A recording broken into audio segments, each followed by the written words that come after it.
but he just hugged a little man. I just telling Michael, I heard there was a small intimate gathering. I thought I'd come over. I want to just offer my profound appreciation for this moment. Let me start by thanking Michael for the years of work we've done together. It's been an extraordinarily good and honest and open and positive relationship, and one that I know will continue for the good of this city, the good of the members of this union, for the good of our children. But it is predicated upon the fact that Michael is someone who I've always seen as the kind of leader who deeply cares about the people he serves, who has the interests of the members in mind, and also the interests of education and the needs of our children in mind squarely at all times. And I think we are going to be able to do some extraordinarily important things to fix what has been broken.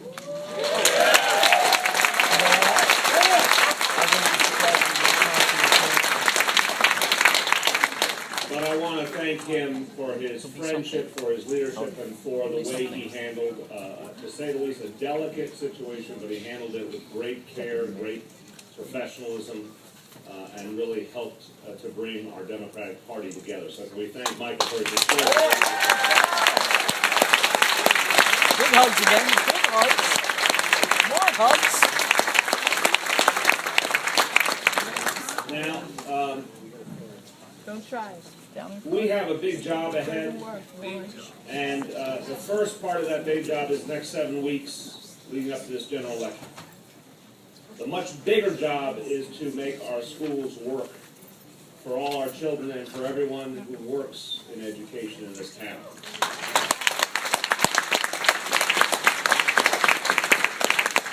I want to talk about each of these. Your support will be extraordinarily important in the march through these next 7 weeks. You know, our opponents love the notion of a disunified Democratic Party. Unfortunately, they've seen plenty of examples over the years. And the first impulse, Republicans and conservatives, is to divide and conquer. And we as Democrats and progressives and people in the labor movement should be proud that we've all learned a lesson. Didn't matter which camp we were in the primary season. A real maturity, a real sense of evolution has occurred in this Democratic Party in this city because people quickly found their way to each other. And they wouldn't let that division, that divide and conquer approach happen. But then the next danger is always complacency. There's a lovely poll that came out last night. If I was someone prone to drunkenness, I'd be drunk right now. But I saw it, spent a couple of minutes with it, and then moved on.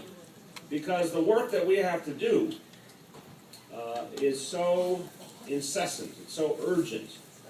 The minute you start thinking things are in the bag, things are not in the bag. That's what we learn over and over again.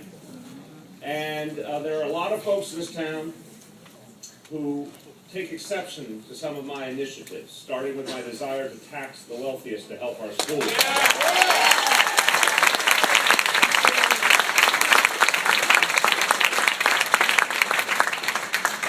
And some of those people, when they take exception to being asked to spend money to help children, instead choose to spend a lot of money to defeat someone like me. And so we should expect the kitchen sink to be thrown at us, and we're not going to be surprised by that. We should expect negative campaigning.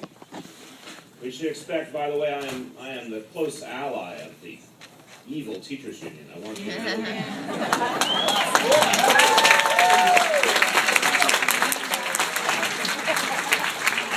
I have been seen frequenting their headquarters as recently as today.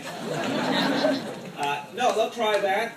Republicans have tried that forever, attacking teachers. you know, they'll say we're going to take the city back to the 60s and 70s. That's not one of their new greatest hits. They love saying that.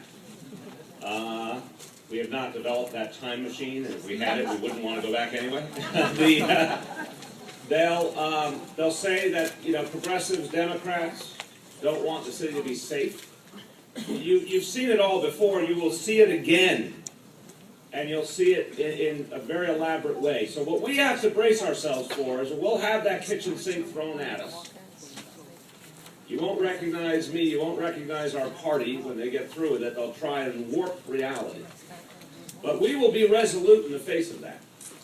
Because we know that as Democrats, as progressives, as trade unionists, we believe in things like a safe city for all.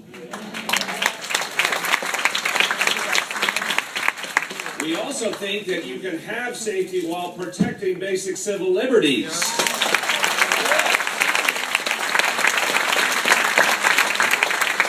Apparently, they talk about those two things going together in the U.S. Constitution. I don't know if anyone, history teachers here could help us, but apparently that's an American value, that public safety and civil liberties go together, and they have to go together here in the city. So we'll come back strong and say, you know what?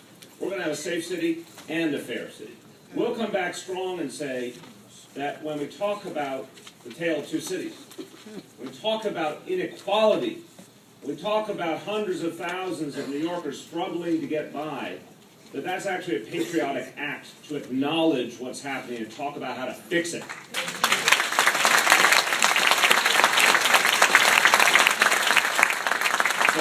So you will hear the words divisive. That's come out of the mayor's mouth. That's come out of Loda's mouth. It is divisive to talk about the tale of two cities, and we are going to go right back at them and say it's necessary, it's appropriate, and we don't like to see so many people left behind. We don't think that's the American way. We don't think that's the values of this city to leave people behind. And we're going to work incessantly to lift people up and to give them a chance to get.